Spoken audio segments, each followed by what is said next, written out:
안녕하세요, 데이비드 플레임입니다. 이번 영상에서는 지난번에 올려드렸던 시네마틱 시퀀스 영상을 어떻게 만드는지 그 방법에 대해서 한번 이야기해 보도록 하겠습니다.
시네마틱 시퀀스는 어떤 주제를 가지고 그것을 완성하기 위한 과정을 순서대로 나열하는 영상을 이야기합니다. 시네마틱 비롤은 내 주변에 있는 이야기를 순서에 상관없이 섞어서 잘 보여주는 영상이라면 시네마틱 시퀀스는 어떤 순서를 가지고 이야기를 풀어나가는 게 좀 차이점이죠. 그래서 시네마틱 시퀀스는 보통 요리를 한다든지 아니면 청소를 한다든지 뭘 준비한다든지 아니면 제가 올린 영상처럼 커피를 내린다든지 이런 순서가 있는 주제를 가지고 표현을 하는 경우가 많습니다. 어쨌든 이런 영상을 만들어내기 위해서는 어떤 과정들이 필요한지 한번 알아보도록 할게요. 시네마틱 시퀀스를 만드는 데에는 3가지 단계가 필요한데 먼저 디자인하는 단계, 그리고 촬영, 편집 이렇게 3단계로 나눌 수 있습니다. 먼저 디자인 단계에는 주제를 선정하는 것부터 이 주제를 어떤 순서를 가지고 이야기를 해낼까, 그리고 그런 순서들을 표현하기 위해서는 어떤 컷들을 만들어낼까, 또 그 컷들은 어떻게 구성을 해서 표현을 하고 컷과 컷 사이는 어떻게 이어붙일까, 이런 부분들을 생각해 보는 게 바로 디자인입니다. 자세하게 구상하고 본인이 머릿속에서 리듬감 있게 구현을 해낼수록 훨씬 더 좋은 영상이 나오니까 이 디자인하는 단계에 굉장히 심혈을 기울여서 디자인을 하시면 될 것 같습니다.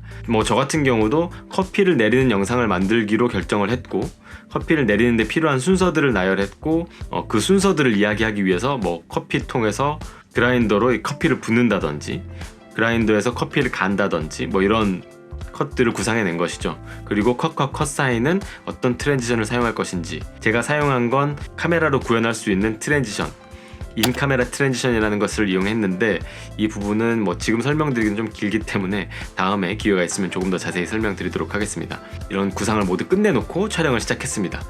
촬영할 때에는 주의해야 될 게 한 3가지 정도 있을 것 같은데, 먼저 프레임 레이트이 높은 프레임 레이트로 촬영하는 것이 좋습니다. 주로 슬로우 모션을 많이 사용하기 때문에 이 슬로우 모션을 자연스럽게 나타내기 위해서 프레임 레이트를 높은 프레임 레이트로 촬영을 하고 있습니다. 그리고 두 번째로는 매뉴얼 포커스로 촬영을 하고 있어요. 매뉴얼 포커스로 촬영을 하는 이유는 제가 어떤 피사체를 촬영을 할 때 내가 지정해 놓은 오토포커스가 다른 데로 튀는 걸 방지하기 위해서입니다. 내가 카메라를 계속 피사체를 따라다니면서 움직이기는 하지만 그래도 카메라가 다른 피사체를 잘못 인식해서 핀이 틀어지는 경우, 내가 원하지 않는 피사체에 핀이 맞는 경우, 이런 부분들을 좀 방지하기 위해서 수동 포커스로 촬영을 하고 있고요. 3번째는 아까 말씀드렸다시피 프로그램에서 제공하는 트랜지션을 사용하지 않기 위해서 인카메라 트랜지션을 사용했습니다.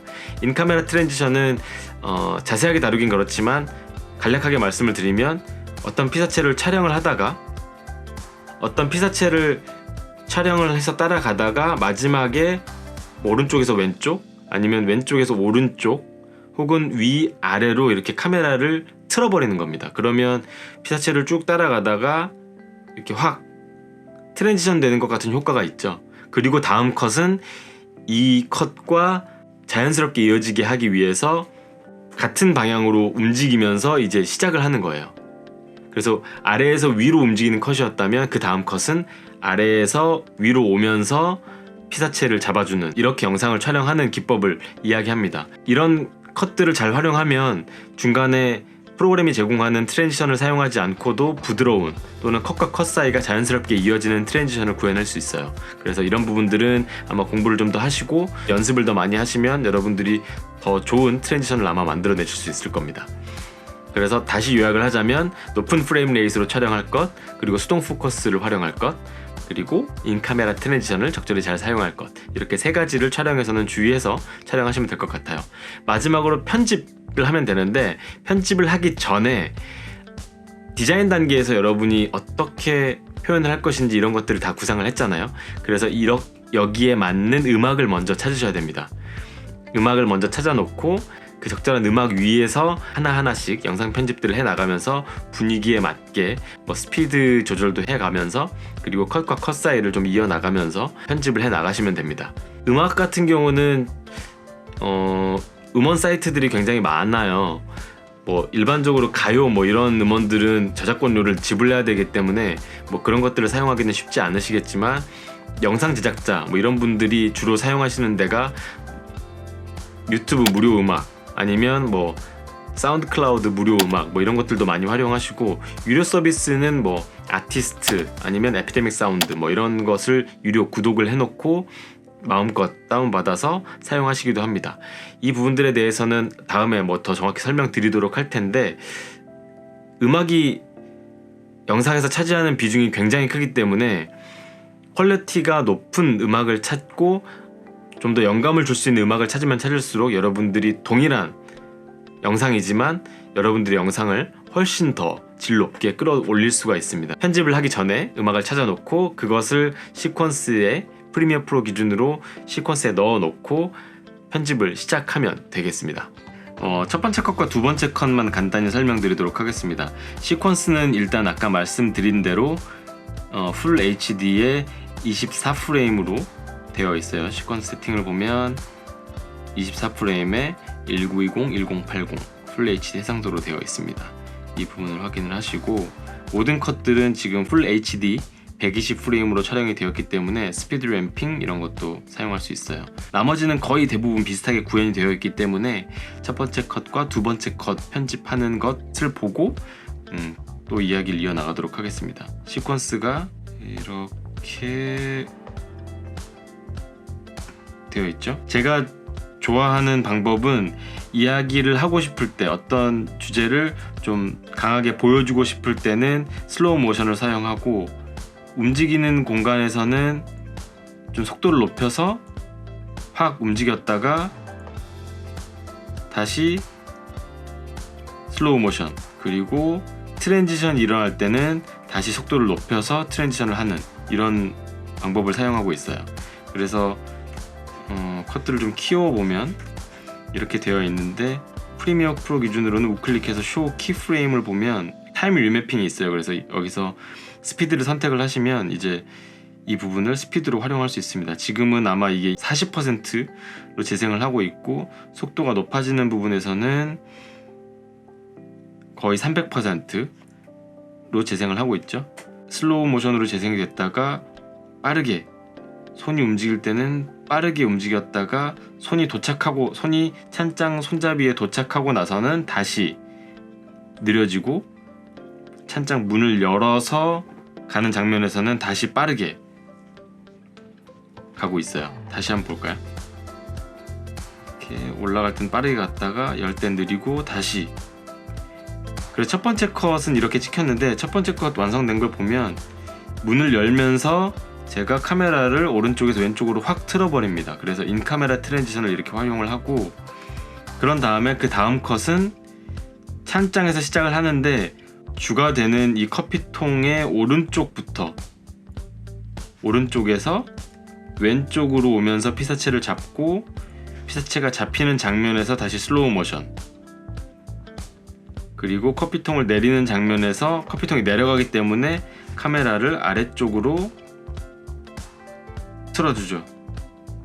이렇게 해서 인카메라 트랜지션을 완성하게 되고, 편집을 이렇게 해 나갑니다. 이렇게 하면 제가 보여드렸던 영상에서의 그런 트랜지션과 느낌 이런 것들은 충분히 아마 구현하실 수 있을 거예요. 트랜지션을 구현을 할 때 아니면 스피드를 조절을 할 때 뭐 낮은 스피드에서 높은 스피드로 변환을 할 때 얼마만큼 빠른 속도로 가야 되느냐, 또는 빠른 스피드에서 느린 스피드로 갈 때는 그럼 몇 프레임 만에 이게 도달을 해야 되느냐, 트랜지션이 왔다 갔다 할 때는 그럼 몇 프레임 안에 트랜지션이 일어나야 되느냐, 이런 부분들은 사실 영상의 분위기 아니면 본인만의 느낌 이런 것에 따라서도 많이 달라지기 때문에 어떤 것이 정답이다 라고 말씀을 드리기는 좀 어려울 것 같고, 제가 이런저런 편집을 해보다가 결론을 낸 건 그냥 5프레임 안에 일단 모든 것을 해결해 놓자 라는 생각을 하게 됐어요. 그래서 속도가 조절이 될 때 낮은 속도에서 높은 속도로 갈 때도 5프레임 안에 이동을 하게 되어 있습니다. 그리고 높은 속도에서 낮은 속도로 갈 때도 동일하게 5프레임, 그리고 어떤 컷과 컷 사이에 트랜지션이 일어나야 된다면 그것도 5프레임 안에 해결을 하고 있어요. 그래서 이렇게 작업을 해놓고 뭐 배경음악 그리고 분위기에 맞춰서 조금 이 조절이 필요하다면 이 부분들을 조금 더 조절하면서 작업을 하고 있습니다. 여러분들도 여러분들만의 노하우 이런 것들을 가지고 작업을 할 수 있을 텐데, 제가 내린 결론은 일단 5프레임 내에 해결을 하고 거기서 조금 더 움직이는 게 저한테는 좀 편해서 그런 방식을 택하고 있어요. 이런 부분이 여러분들에게 좀 도움이 되면 여러분들도 이렇게 한번 작업을 해보시면 도움이 좀 될 것 같아요. 어쨌든 이렇게 작업을 한번 해보시고요. 그리고 마지막으로 영상 편집을 할 때 조금 시네마틱한 효과를 더 보고 싶으면 이렇게 위아래를, 지금 보시면 위아래를 제가 위아래를 까만 비디오를 이렇게 채워놨는데 영화에서 이렇게 16:9로 이렇게 줄어들잖아요. 그 부분들을 이렇게 블랙 비디오를 추가해서 구현하시면 됩니다. 블랙 비디오는 여기 보면은 이걸 클릭하시면 여기에 블랙 비디오가 있어요. 그래서 이것을 클릭하시고 이것을 갖다 놓으시고, 그리고 이펙트에 가서 크롭을 찾아서 드래그 앤 드랍을 하신 다음에 여기는 이펙트 컨트롤에서 뭐 위쪽을 90% 이렇게 하나를 만들어 놓으시고, 두 번째 건 그냥 첫 번째 것을 그대로 복사해서 붙인 다음에 180도 로테이션 하면 됩니다. 그러니까 180도 이렇게 돌리면 아래가 똑같이 적용이 되겠죠. 그래서 이런 부분들은 이렇게 적용을 하시면 되니까 여러분들이 영상을 만들 때 참고를 하시면 좋을 것 같아요. 음악에 관련된 이야기들도 더 하고 싶은데 사운드 이펙트를 적재적소에 잘 넣는 것도 영상에 있어서 어떤 분위기를 더 잘 나타내고 또 보는 사람으로 하여금 조금 더 집중도를 높일 수 있는 방법이기 때문에 이 부분도 좀 고민을 해보시면 좋을 것 같습니다. 영상에서 사운드 이펙트가 있는 것과 없는 것, 그리고 앰비언스 사운드가 있는 것과 없는 것, 이런 것들이 차이가 굉장히 많이 나요. 그렇기 때문에 영상을 만들 때 뭔가 움직이거나 뭐 트랜지션 일어나거나 뭐 이런 것들을 표현할 때도 사운드를 어떤 음을 써볼까 뭐 이런 것들 좀 고민해보시고 음원들 적절한 걸 찾아보시고 아니면 직접 녹음도 해보고 뭐 이래서 적재적소에 좋은 사운드 이펙트를 넣어서 편집을 하면 좀 더 좋은 결과물을 얻을 수 있습니다. 뭐 굳이 비교를 해보자면 영상에서 인트로 부분만 좀 보면 뭐 사운드 이펙트가 없는 영상은 이런 영상이 될 텐데,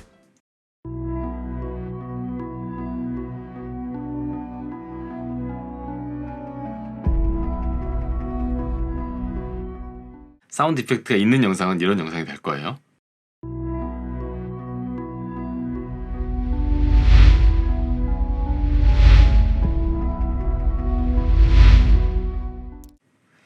이 두 부분이 굉장히 느낌이 다릅니다. 굉장히 느낌이 다르고 집중도도 다르기 때문에 사운드 이펙트는 꼭 활용을 하시면 좋을 것 같아요.